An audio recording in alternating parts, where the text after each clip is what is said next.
Welcome to the Backyard Bouquet Podcast, where stories bloom from local flower fields and home gardens. I'm your host, Jennifer Gulizia of the Flowering Farmhouse. I'm a backyard gardener turned flower farmer located in Hood River, Oregon. Join us for heartfelt journeys shared by flower farmers and backyard gardeners. Each episode is like a vibrant garden, cultivating wisdom and joy through flowers. From growing your own backyard garden to supporting your local flower farmer, the Backyard Bouquet is your fertile ground for heartwarming tales and expert cut flower growing advice. All right, flower friends, grab your gardening gloves, garden snips, or your favorite vase because it's time to let your backyard bloom.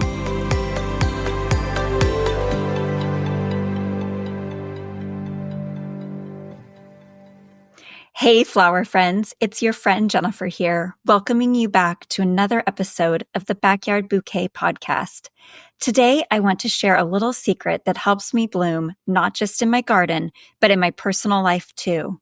That's Growth Day. It's the world's leading platform for self-improvement, where I find daily inspiration and invaluable wisdom from mentors like Brendon Burchard, Jenna Kutcher, and Mel Robbins. Just like we nurture our gardens, Growth Day has helped me nurture my mind with their incredible tools and community support. Every morning, I use their app for a dose of motivation and to jot down my daily thoughts, setting the stage for a productive day. I've arranged a special gift for all of you, 7 free days to explore Growth Day. Head to the show notes for this episode to claim your free trial and start planting seeds of personal growth today. Now let's turn our attention back to today's blooming agenda. Thanks for tuning in, and here's to growing our best selves together.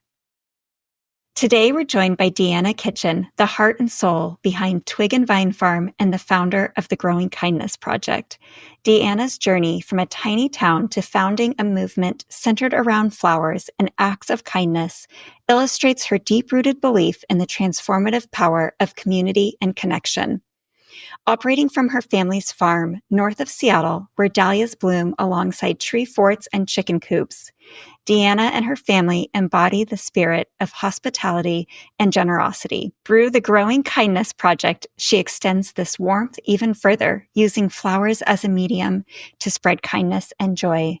Deanna, it's so wonderful to have you here today.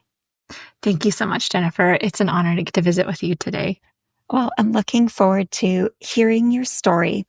And to just dive right in, I would love to know which came first in your journey. Was it Twig and Vine Farm or was it the Growing Kindness Project? That's such an interesting question. I would say at the heart, it was probably the Growing Kindness Project. And then I went on this rambling journey. I think like we all do, we kind of take those paths that end up circling us back to maybe where we were meant to be all along. And so what happened with me is that I found flowers to be an incredible healer in my life in a time where I was feeling really isolated and struggling to make connections and really needing to hold on to something just for me. I had just resigned my position as an elementary educator. I was a kindergarten teacher, actually, and was staying at home for the first time with our 2 little boys. And I love that experience. And I think many, many moms out there can resonate with the feeling of feeling deeply grateful for the opportunity and the privilege to get to be home and have that time with your little ones, and also feel a deep sense of longing and maybe a little bit of grief, losing, a part of you that you had maybe through your career or, those connections that you had prior to that time. And so for me, I was also navigating through postpartum depression. And so gardening was just a really beautiful way to honestly just reconnect with nature and find a little bit of something that was just for myself. And we all know, I mean, anyone who's put their hands in the soil knows how healing that process of being outside and working in our gardens are. And so it was through the flowers that I shared in from my garden that I started realizing that I had these opportunities to reach out and make connections in my community. So I started sharing flowers as acts of kindness in my community. And that was such a fulfilling experience. And then that kind of grew and grew, as hobbies have a way of doing. And it kind of snowballed into becoming a small business. And then that became, I wouldn't ever say Twig and Vine Farm was a big business in any regard. It was always a very micro scale farm. But one thing that I found that was really a part of my journey, and the more that I've talked to other people, I have heard too that this has become a part of their journey, is that I had found a lot of joy and healing and connection in growing flowers to give them as acts of kindness. And somewhere along the way, I think that I got caught up in turning a hobby into a hustle. And I think that there are so many people who create careers and businesses, following that pathway of taking a hobby to a career that's really incredibly fulfilling. And I think there are many who follow that pathway and it isn't, because it was whatever the hobby was fulfilling, was meeting a need in and of itself as that. And so what I found as I grew our farm was that what was really pulling on my heart was the opportunity to create connections and foster community. And that was really where I was finding joy. And so when we moved here to the farm that we're currently on, we're on a 10-acre farm. Very, very small portion of it is actually flowers. I would say less than a quarter acre is actually flowers. But when we moved here and started growing more flowers, it was this opportunity to be able to give in bigger ways. And so kind of as all of these doors opened and closed and, kind of followed the forks in the road, it really led me back to realizing that I wasn't really wanting to pursue growing a small business. What I was really wanting to pursue was growing opportunity for impact in my community and create opportunities for connections for others. And that was kind of what led me to launching what's now a global team as a nonprofit organization with a mission to impact the world with kindness by growing and giving flowers. That's beautiful. I think so many can relate to your story of having flowers initially as a healing mechanism that has brought so much joy into their life, and then having that desire to share that joy with others. Would you say there was a specific moment in time where you just knew that you had to create growing kindness, or did it evolve slowly over time? How did you transition or start growing kindness? Great. Yeah, that's a great question. I definitely never had this dream or vision like, hey, what I want to do is start a nonprofit organization. That was never something that was like clear or on my radar at any point before this. But what happened was there was a series of experiences that really led me to the realization that there was this opportunity before me. And I would say one of them probably was, so as the first year of growing here on our farm at a larger scale, and trying to, explore like what that would look like if we were going to grow a successful business, which it was a business at that point, but like, what would that look like to have it be sustainable and successful? When we're exploring that, we had this volume of flowers to be able to share. And so at that point, our kids, my husband and I's we have 3 boys. They were wee little nuggets. They were, I think, 3, 6, and 9 when we moved here to our farm. And so the first season that we were really growing, so 4, 7, and 10, we would harvest, I would harvest, sometimes the kids would help me at that stage, flowers, and we would put them in a radio flyer wagon because it was easy at that point. If I had to pick up a kiddo and like my littlest and carry him along, we could tow the wagon also. So we put the buckets in the wagon and we would go into long-term care. And the reason why was kind of multifold. One was because I just had a lot of flowers and I wanted to see them to see people get to enjoy them. And two was because as parents, I think that other parents listening probably can resonate with this also. We really wanted our kids to understand what it looked like really early on to help others, and to be a part of community, and also to understand how to have intergenerational connections. And so, they would come along and we would go into long-term care and hand out flowers as we were going. When you say long-term care, is that like through a hospital or a nursing home? Great question. So the long-term care homes that we visited, there were two here in our community. One was more of a retirement home. That's kind of a model where senior citizens would, they have like their own apartment, but supportive care and meals and things like that. And then the other facility that we visited here in our local community was more of a like therapeutic type care. So those who were individuals who were like there for rehabilitation to be able to, like, they'd fallen and had a broken bone and were going to be trying to transition back home, or individuals who that was their care placement, for their like sunset years.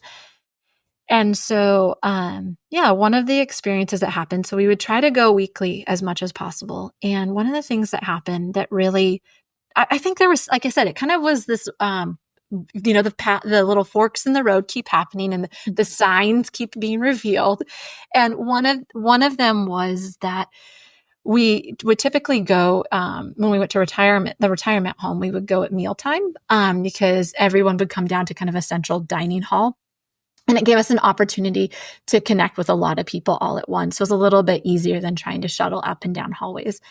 And so we would go around and give flowers to all the residents that were there, seated for a meal.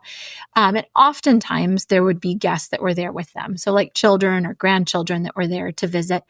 And we were getting ready to leave one day, and the buckets in the wagon were all empty, probably except for a few broken, stems straggling around in the bottom of the bucket. And a woman came up to us as we were leaving, and she said, "I just have to tell you, thank you." And I felt kind of bad because I'm like, we didn't get you any flowers. I'm sorry, we're out. And she said, "No, I want to say thank you because watching that happen, watching those connections, watching the joy, watching your kids be able to like connect in that way absolutely was a gift to me." Oh. And it kind of seeded this realization for me that, interesting side note, Harvard did a study, and I don't remember what year it was. I need to actually look it up. But they wanted to see how far the ripple of kindness would travel. And it was so profound to me to hear the results of what they found. And they discovered what I think we all intuitively know, that when there's an act of kindness, we know that both the giver and the receiver are impacted, right? Like when you do something kind for somebody else, it has an effect on your heart. It has an effect on your day. And when someone does something kind for you, absolutely the same. But what they found out was that circle is so much farther, that goes so much beyond just those two people in that interaction. So anybody that's witnessing or observing an act of kindness gets to enter into that joy as well. And then what I thought the Harvard study was really incredible too is that one single act of kindness goes out to directly impact 125 people in one day, because each person goes on to interact with the people around them differently that day. So it's measurable to this, ripple of 125. And so what really occurred to me in that moment was that there is power in the story, in sharing those stories as well. And so that really inspired me to be brave and maybe a little bold, to share kind of the impact and what we were experiencing, and be able to share the experience and of that act of kindness with others so that they can enter into it. So that was kind of one piece that was a catalyst for moving this forward as becoming a nonprofit, was we realized that sharing the stories was just as important as actually just sharing the flowers.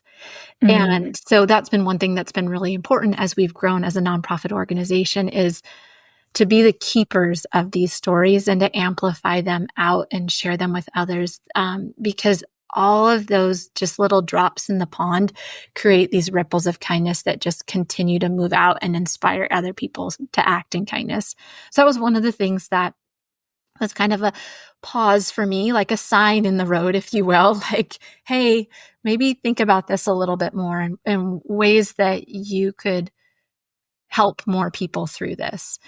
And the other thing that happened was one of the gentlemen that we had shared flowers with, I still can picture, those moments that are just crystal clear. Like I knelt down on my knee. I was in front of his wheelchair. I don't remember even who had wheeled him into the dining room, but I was down on my knee and we'd handed him flowers.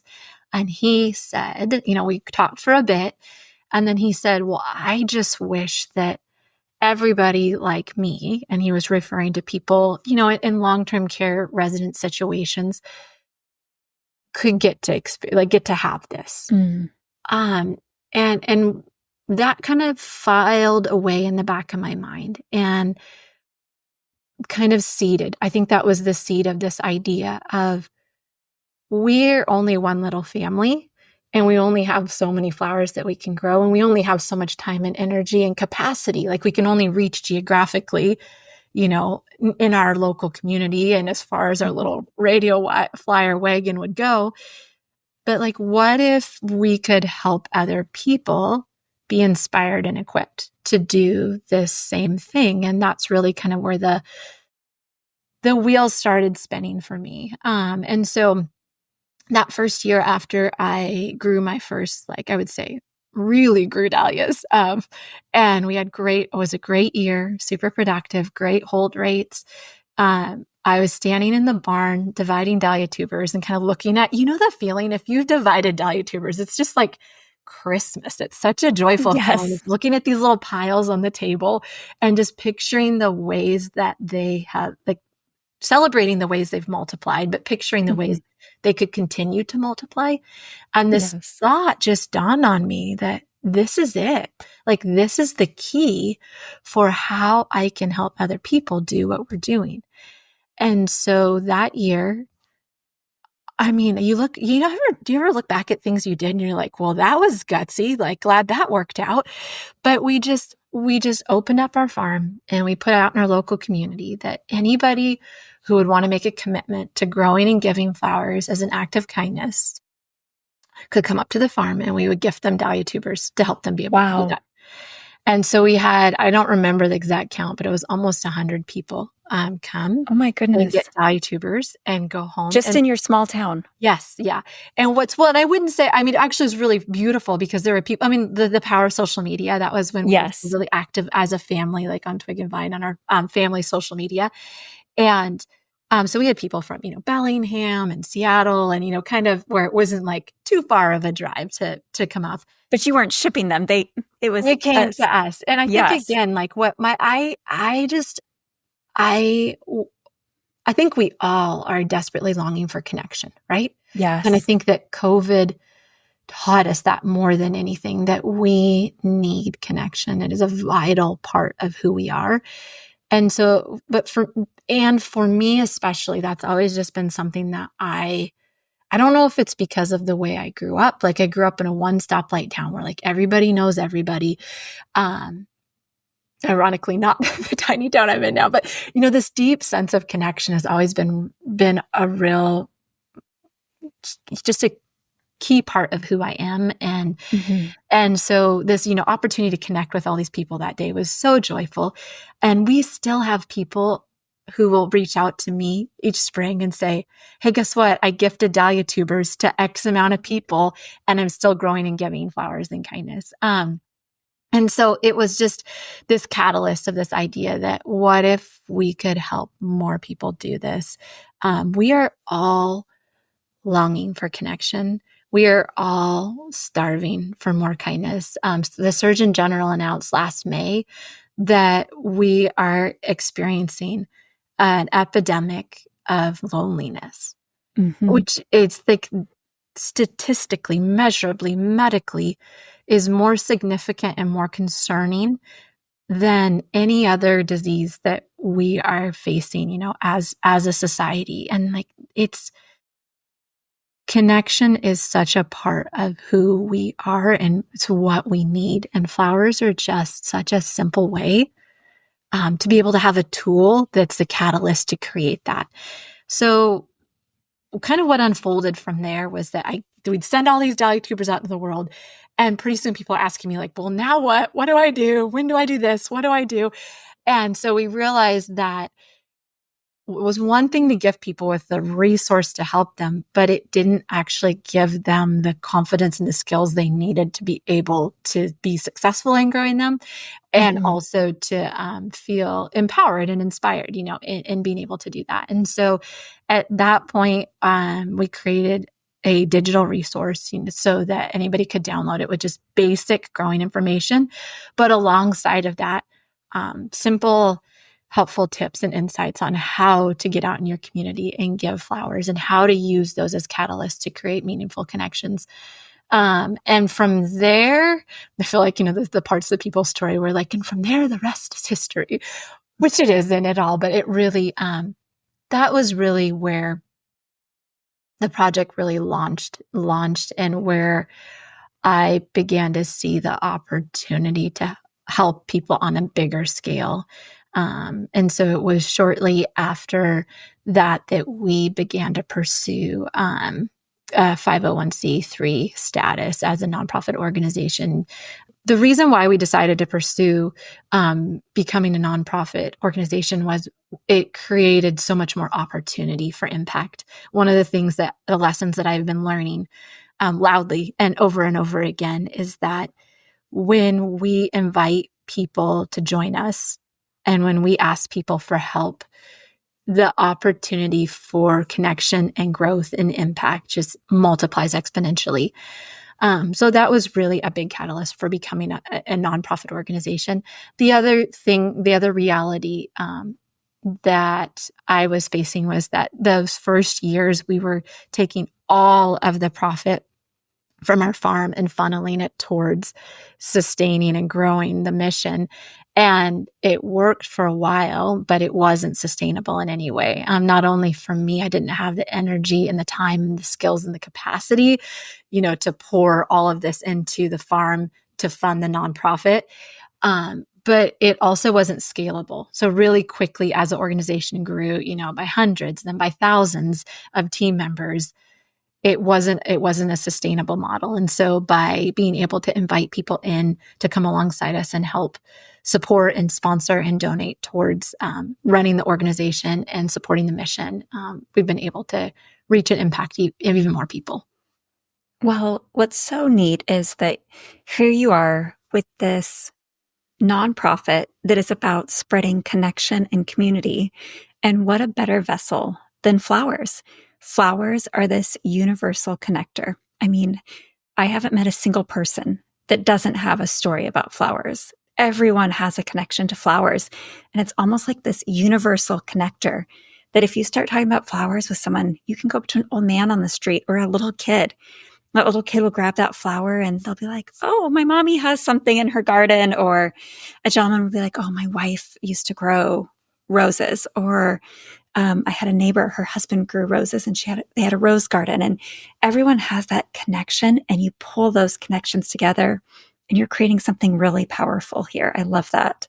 Thank you. Yeah, it's been really incredible to be able to witness firsthand people's responses to flowers. And somebody actually asked me once, why flowers? Why wouldn't anything else for this mission of trying to help people grow a garden and connect in their communities? Like why flowers rather than any other, opportunities or things that could be used for that? And it's interesting because it's hard to summarize if you haven't experienced having somebody hold out flowers to you, what that does.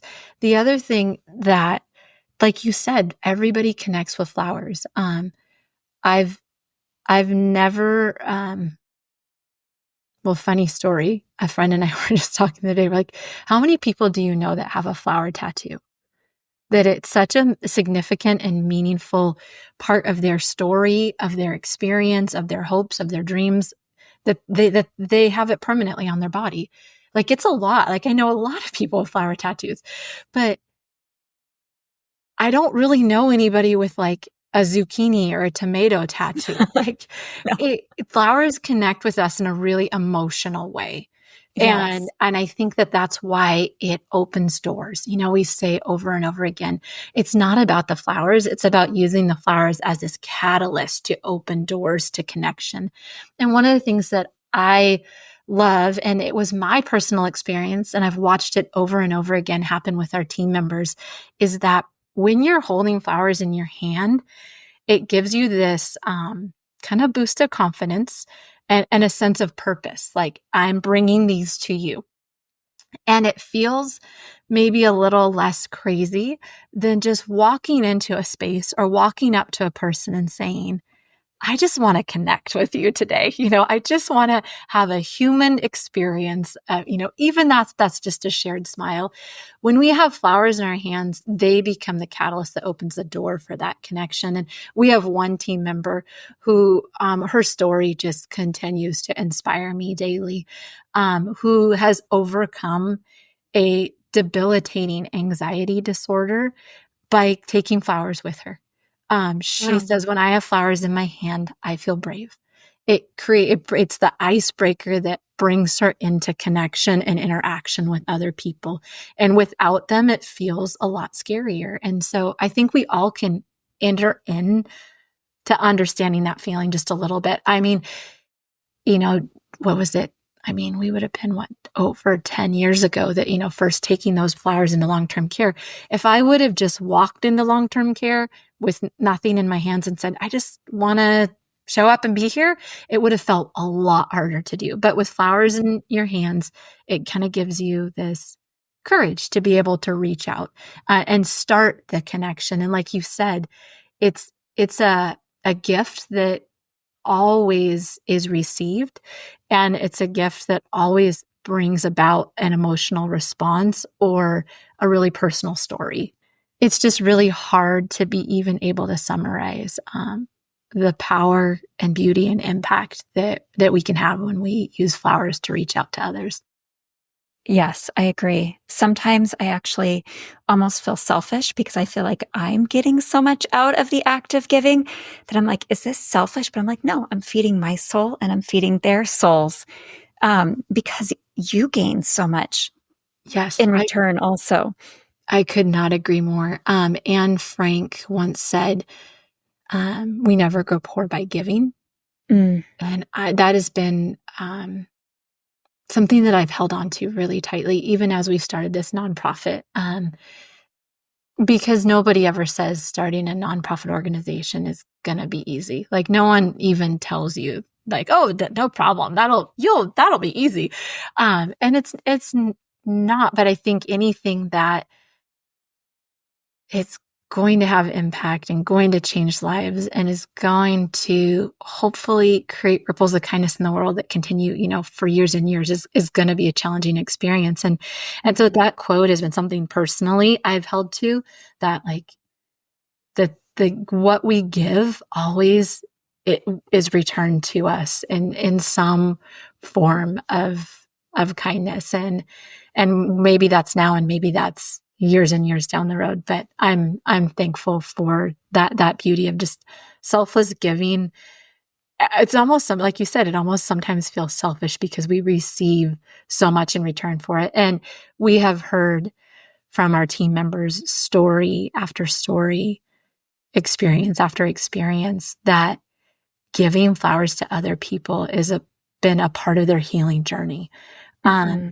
It's interesting to me that what took me to the garden and what brought me to giving flowers was this just like deep need for healing and connection, because I was going through a time where mentally I was not doing really well. That we have so many team members who come to this mission and find such tremendous healing through some of the most difficult experiences, losing children, losing parents, losing careers, grieving, over a life they thought they would live because they have health conditions that have changed that. It's just been really, really a wonderful reminder to me that when we give, we receive. And I think our team members can re-echo that over and over again, that giving has been the thing that's helped them through really difficult times. And it's interesting because we always think that, well, if I keep that, maybe because we know when you grow a garden, even if you grow a very small garden, and most of the people I would say in this organization are beginning home gardeners. We also have some really incredible experienced flower farmers on our team. But even when we have like really tiny gardens, we're always amazed at how many flowers it is, right? And so it's just like this natural outpouring to give and share them, like to keep them all, like you probably couldn't ever, I mean, maybe you could fill every room in your house, every week, but to give them, is just such a natural extension. And it's in the giving that I think that where our team members are finding just tremendous fulfillment and sense of purpose. We have lots of team members on our team who are, in those years of having stepped out of career and are empty nesters, and being able to have this sense of purpose in their community and getting out and giving flowers actively and engaging with different, organizations and individuals in their community. It just gives them such a sense of fulfillment and purpose. And so it's just really incredible to see that full circle effect of like, we receive so much from the gardening process and getting to gather the beauty of those flowers. And then we receive even more, when we give that and share that with others. So I think too, if I can add, so I think most of your members are gardeners, right? They're growing these flowers that they're giving away. So when you're growing a garden, you are nurturing something. And in nurturing something, it gives you purpose.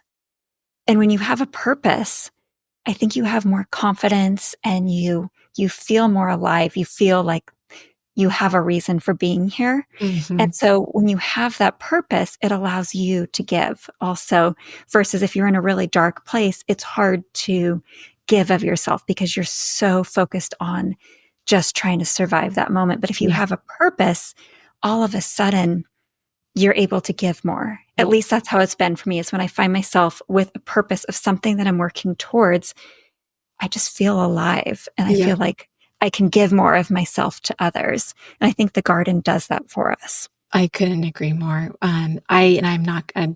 Don't quote me as I quote this quote.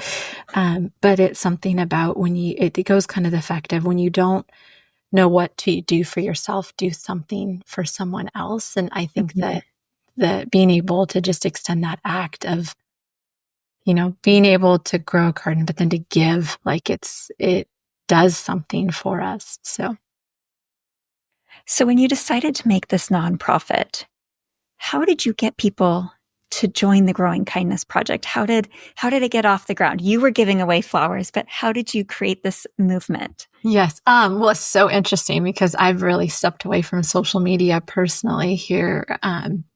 But not ironically, through social media and sharing the story. It was through sharing the story that people connected with and resonated with the mission. And so I found that the more I shared the story, the more inspired and excited people were to get to picture themselves in those experiences and want to be a part of it.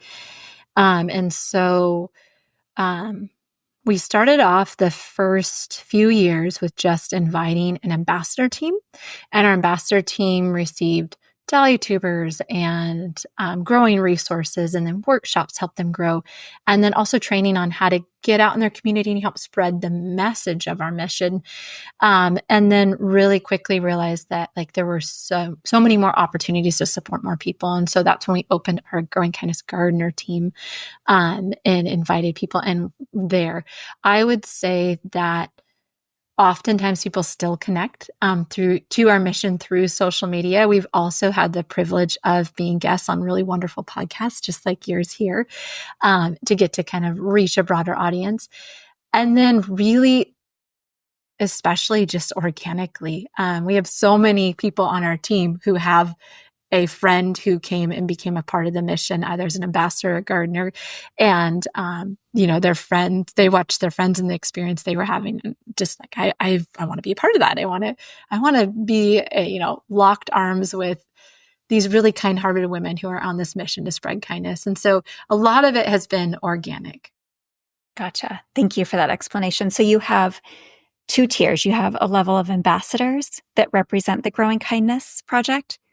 So historically, we've had these kind of two ways for people to join and get involved. And really the reasoning behind that was because we really wanted to train people who could go out into their communities and help bring the mission forward.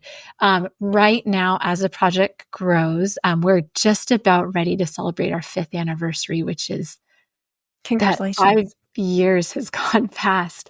And it's really incredible, when you think about the number of lives the project has touched directly by supporting people in helping them to go grow a garden and give, but then thinking about those ripples, beyond in communities all across the globe is really it's really exciting. And I feel like we're really only getting started. So in the 5 years, we've also really getting our legs under us and understanding, what it is to build a team and build a mission and build an organization in a way that can have the greatest impact. And so this year we actually paused accepting new ambassador applications so that we could really focus on serving our returning ambassadors and really helping them to really get their communities engaged with the mission. We are probably going to continue pausing our ambassador enrollment in 2025 as well, so that we can, again, continue to really focus on some of these foundational growth pieces with the organization. But anyone can join us at any time in this mission, and anybody can join us at any time as a Growing Kindness gardener. So how many ambassadors do you currently have? Oh my goodness, that's a great question. Over the years, we've had, I think we're at 400. Wow. We usually do 100 every year. And our ambassador team ebbs and flows a little bit, which is I really love that it's reflective of the seasons of life that we're in. So some team members take a year off and come back, or they do, consecutive years. It's a bit dependent, on kind of where people are at personally. But one of the things that I love the most about this mission is that anybody, I'm sure there are people listening right now who are like, I'm already doing that. And of course, because I think it's a natural outpouring to take what we're growing and give it to others and let it be an opportunity for an encouragement and connection. But there is something really sweet that happens, I think, when we link arms and we're part of a bigger mission and a purpose, not only to be intentional and consistent about growing and giving flowers in our communities, but also to cheer each other on in that act, and also to help spread this mission, invite other people to this. It surprises me, probably because of my experience as being a gardener, and I'm sure many people here are listening who are gardeners who are thinking, I already grow and give flowers. But it surprises me the number of people who find our organization and find this mission and say, oh, I never thought I could grow some flowers. I could do that. And so it's been really wonderful to just inspire people with the idea that they can do this and the stories of impact of those who are, and then beyond that, equip them with tools and education and community, to really cheer them on in that. So anybody can come at any point in time and be a part of the mission by downloading our free resources and continuing to grow and give and share flowers in their community as acts of kindness. And then if people are looking for more community, more connection, more inspiration and support, and more education around okay, here's exactly what you do with your dahlia tuber, and here's the ways that we can design, 3 different bouquets using these ingredients, those types of specifics. We have a community for space where that happens, and that's for our Growing Kindness Gardeners team have access to that. So, okay. So I assume that the Growing Kindness Gardeners is a membership based. It so is. if they want to access your free resources, they can just go to the website and download anything and continue giving away flowers. But if they want to be part of a community, you have a membership program where people can actually join as a gardener. Yes. So we have this really incredible community for our Growing Kindness gardeners. Our ambassadors are also active in that space as well. It's called the Greenhouse. Our first ambassador team named it the Growing Kindness Greenhouse. And I love what the name reflects is that it is a warm, bright, safe space where we can go to be nurtured. And that's really what we see happening as our team members receive garden coaching there from our flower farmer team. They can take classes and workshops there, either live or watch the recordings. And then additionally, and I think most importantly, they get to connect and build relationships with other people who are equally happy to geek out about flowers, but also equally driven to make an impact in their community by spreading kindness. It's a really, really delightful group of people. So this group of people, how often do they meet in the greenhouse?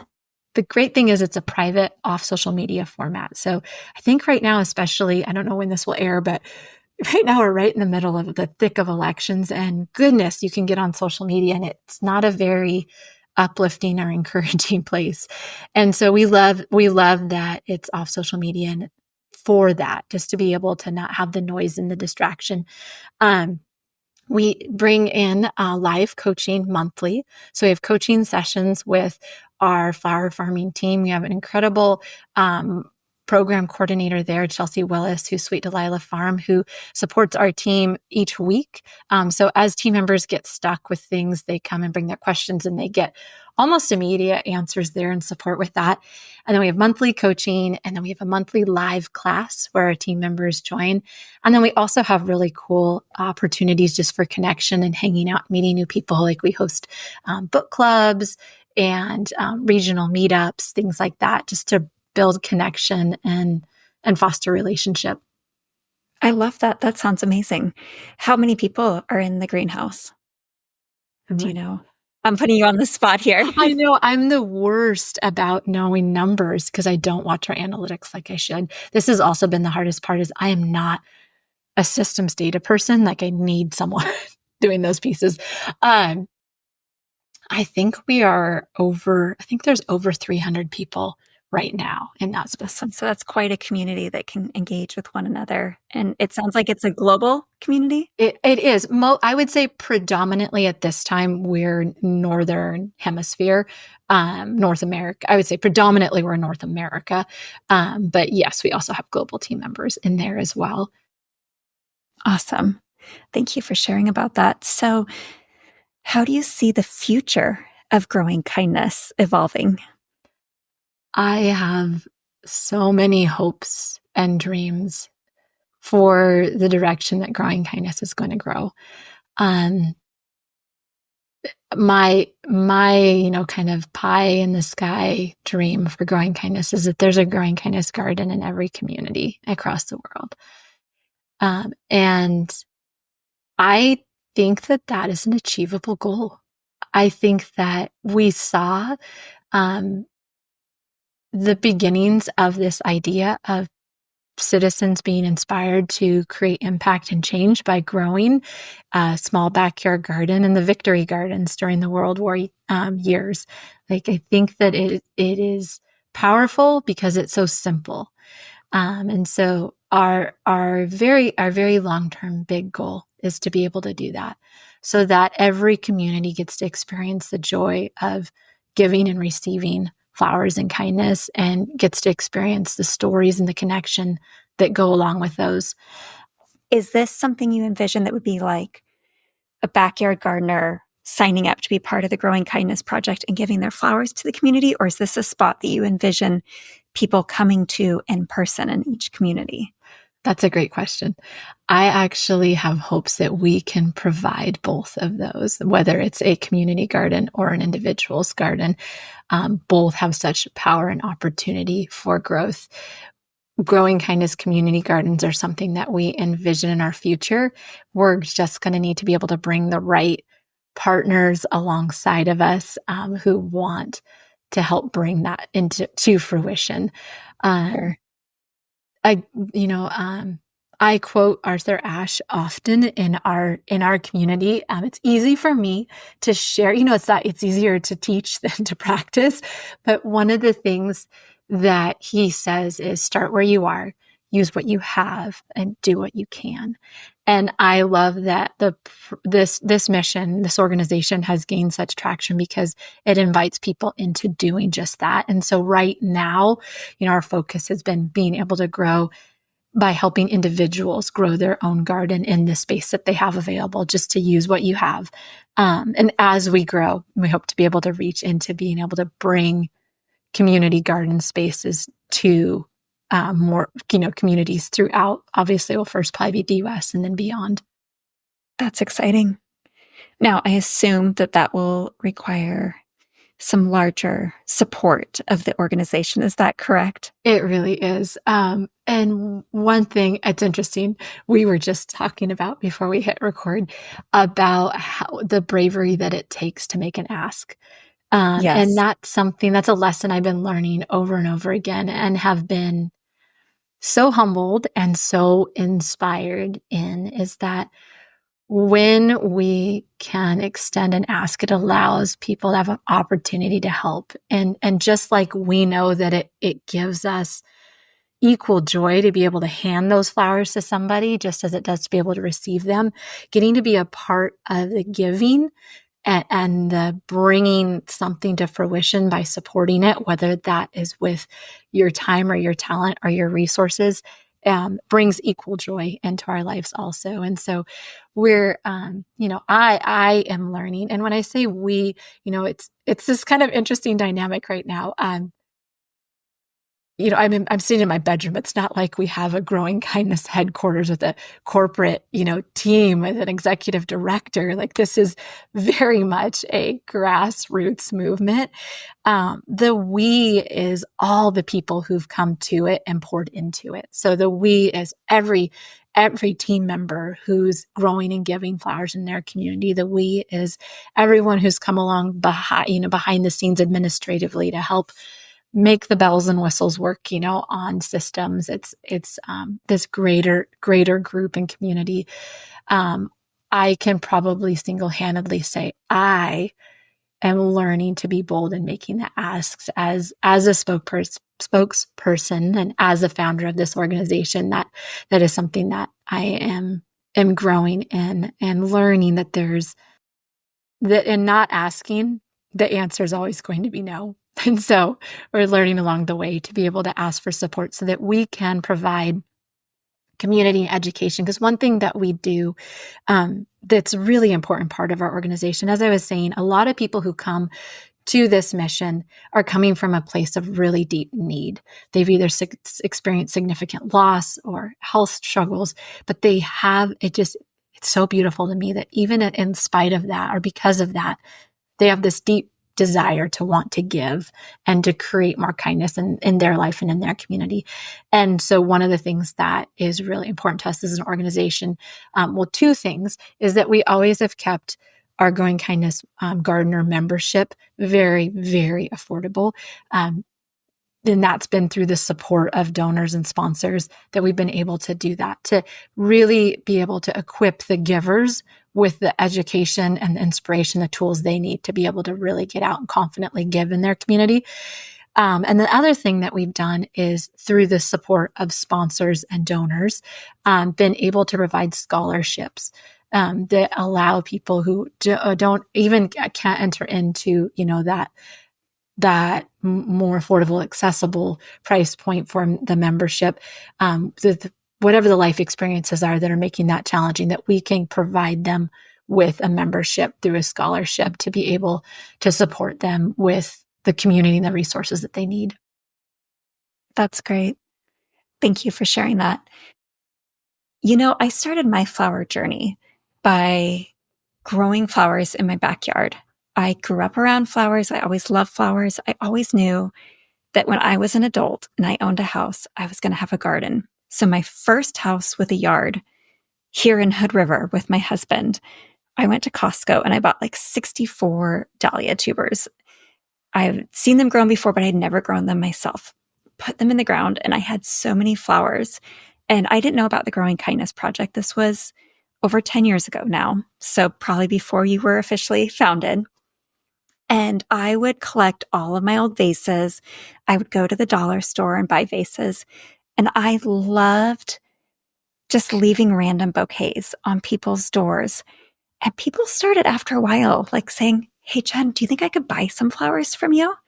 Do you think that someone could begin by giving away their flowers and launching a business?" I think that there absolutely is.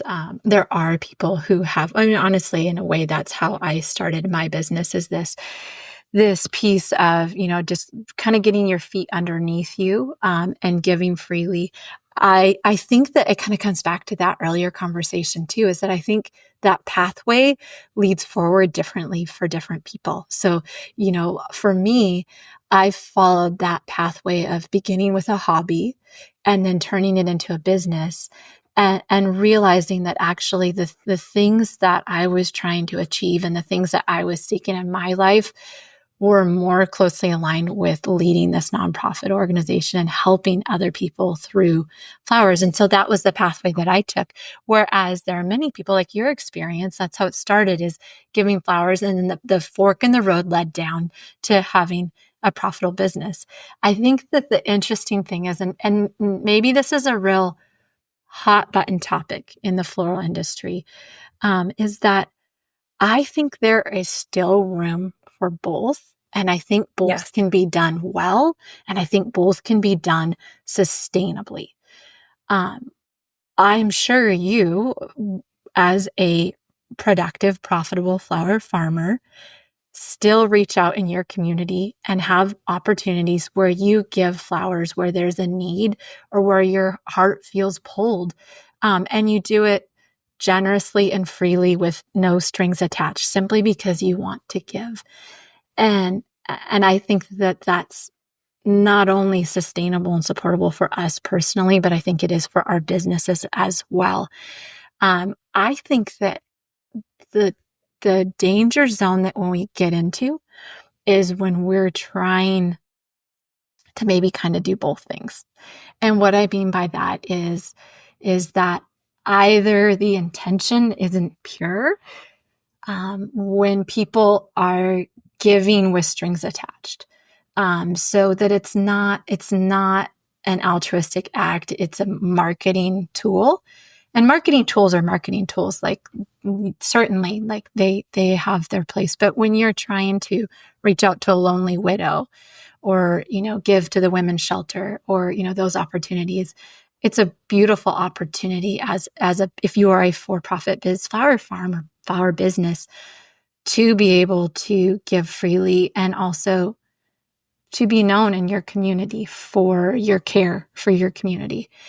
On the other side of things, when flower growers and gardeners are just starting out, it's really tempting, like kind of on the same side, to want to give, but also want to be growing a profitable business, and kind of blur the lines between those two. And again, so it's providing really steeply discounted flowers, instead of either charging market price for what's fair, and then alongside of that, having flowers that are gifted and given in kindness. And so I think when those two things can be kept distinct and separate, each of those purposes can continue to thrive alongside of each other, and not only thrive, but to support one another. One of the things that we have seen in our organization and team is we have had people who have started out as brand new beginner flower growers, plant their gardens for the first time, and move on that pathway of starting a profitable flower business, and simultaneously continuing to give as acts of kindness to the organizations, to the individuals in their community who they feel called to give to. For me as a flower farmer, I'm not ever afraid of giving away a bouquet or a bucket of flowers to a nonprofit organization or to an elderly neighbor down the street and thinking that my flowers are devalued. I'm more afraid of selling my flowers at a discount that I'm not able to sell, because then I'm changing people's mindset of what my flowers sell for. If I have a $35 bouquet that I can't sell, I'd rather take that and give that to the nurses at the hospital and brighten their day and not charge a penny for that, and take that excess bouquet, then sell it for $5, because then I'm devaluing my time. Whereas I'm spreading the wealth of these flowers to someone who doesn't have time to care and nurture a garden themselves. There's many people in our communities that, one, maybe don't have a garden. So like you mentioned, a women's shelter. Someone living in a women's shelter, unless that shelter has a gardening space for them, doesn't get the opportunity to put their hands in the dirt and physically grow those flowers.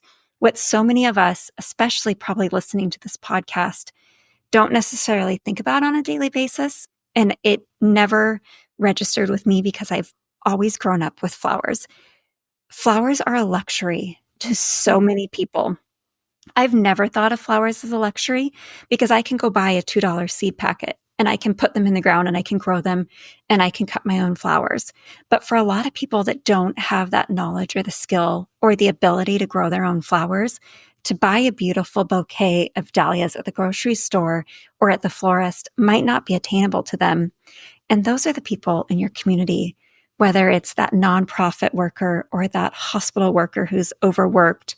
If you give your flowers away to them, your business is not going to suffer from giving those. Absolutely. And you're going to actually probably benefit your business because, like you said, people are going to know you for your generosity, and other people in your community are going to want to support your business because of who you are and what you're doing for your community. At least that's how I personally look at it. Absolutely. I think that both can not only happen successfully, I think that they lead to more success for the other. I think that a business who is generous in supporting their community and generous in outreach is going to, it's going to be recognized for that in their community, and that's going to be reflected in the success of their business. And I think that anytime especially, for beginning growers, and I will absolutely say I didn't know any better, when I was that brand new little, I'm going to have my roadside stand and sell $5 bouquets. I think that in offering to do something as an act of kindness, like I'm going to sell these flowers really affordably, that's when we start to get into that dangerous ground of flowers not being perceived for their value. I think that people who don't receive flowers and are gifted them as an act of kindness, like that has more value than we can understand or put words on. Not only the act of kindness, but the flowers, themselves, and them getting to enjoy something that's so beautiful that would not have maybe been something that they had the accessibility or resources to go purchase on their own. I think you're spot on. And also, like with this $5 bouquet, and I'm not trying to put anyone down who's starting out and trying to sell those $5 bouquets, because I truly believe if we all do our best until we know better and then we do better, we're always going to be improving. And I don't think anyone in the flower industry is trying to put other people out of business or hurt the competition. I think everyone's just trying to do their best and trying to figure it out along the way, which is why I love these conversations, because hopefully we're presenting people with another thought. But for me, if I see a $5 bouquet, my mindset is more, what's wrong with those flowers? Because I know the value of them. And because people do think of, like, if you're not a flower grower, flowers are a luxury. They're a luxury item that you want to have. I mean, you watch the movies and what does everyone have in their house? Beautiful bouquets of flowers everywhere. What do the restaurants have? What do the hotels have? Beautiful bouquets of flowers. In society, they're a luxury item. So if we can pass that luxury on to someone, it doesn't cost you anything but your time. And you'll feel so good about it. I mean, you're feeding your soul at the same time you're feeding theirs. So for me, when I have extra flowers, places I love to bring them is the schools. If I can donate flowers to my daughter's school, I'll never forget, she's in 4th grade now, but in 2nd grade, my CSA was over. I had a wheelbarrow full of flowers. All of the kids got to learn about how to strip the flowers, how to arrange them into a bouquet, and they got to take them home to their parents or their guardians. I still have those kids talking to me and remembering that experience. And that may be for some of them their very first experience ever with flowers. I mean, I brought in basil and different things they could smell, and they're putting their little noses in them. And that experience you're creating with them, yes, it cost me my time that day, but those memories I created, hopefully there's maybe a future flower farmer in that group, Absolutely. or a future growing kindness ambassador, by paying it forward versus trying to post on Facebook and being like, I have some leftover flowers for a few bucks. I was able to do something really nice. Absolutely. And I mean, it's okay to post on Facebook too, if you're running a business and try and sell those flowers. I have done that in my early days. But this is a great alternative to be I able think to give it's a back. great conversation to have. That just this idea that flowers being a profitable and sustainable business, and flowers being used as a tool, as catalyst for kindness and community and connection, those can both not only live alongside of each other, but they can support each other so beneficially and wonderfully. One of the things that's been really lovely is that we've seen our team members, as they're learning more and more and recognizing how difficult it is to grow some of these flowers, we've really encouraged and supported building connections and communities. So we have team members who will go and buy, Lysianthus or something, that they haven't been able to grow yet or don't have from their local flower farmer. And they're happy to pay premium price because they now understand the difficulty that the difficult hours and months, that it takes to be able to successfully grow a flower like this. And so we see this mutual generosity happening with training and education and understanding how difficult it is to grow flowers. And then simultaneously, the other really beautiful thing that happens, like you said, is that there are people that we take for granted because we're around flowers all the time and we've grown them for years and years, or maybe like you, like all of your life. But there are people who've never been given flowers in their lifetime, ever. And one of the experiences that we have, two experiences that I'd love to leave you with, just the power of sharing generously, is one of the things that we do each year, and anyone listening is welcome to come and join us. We have an entire free week of resources. It's a really fun challenge called the Holiday Cheer Campaign. Even though the flowers are died for the season, we still continue giving, and we do that by ways of evergreen and foraged arrangements. So we teach our team members how to do that, and they get out and give in their communities. And here in my local community, we were giving evergreen bouquets away at our local food bank during what is called their holiday give. So it's kind of right before Christmas. They're getting all of their ingredients for a holiday meal and then flowers. And Beautiful. So one of the ladies who came through the very first year we did it, I didn't even have the wherewithal to be able to put them in vases. They were just like rubber banded bouquets.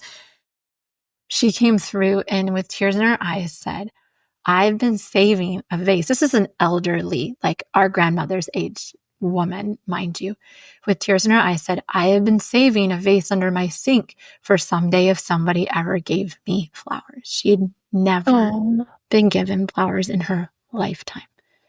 And we have another team member who received a bouquet at the Holiday Cheer Campaign the following year. And she said, again, moved to tears, that like, I don't know why somebody would give me these flowers, but the idea that someone's giving flowers to other people just in kindness is something I have to be a part of.